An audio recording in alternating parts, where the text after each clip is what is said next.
Hello everyone. In this video, I'll walk you through how to fix the Coinbase Invalid payment method error so you can get back to buying and selling smoothly.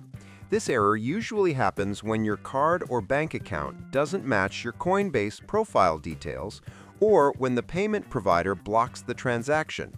First, double-check that the name, address, and country on your Coinbase account match exactly with your bank or card information. Even small mismatches can cause this error. Next, confirm that your card or bank supports crypto transactions. Some banks simply decline them. If the issue continues, try removing the payment method and adding it again, or switch to a different option like another debit card, PayPal, or a direct bank transfer. Also, make sure your card has international and online payments enabled.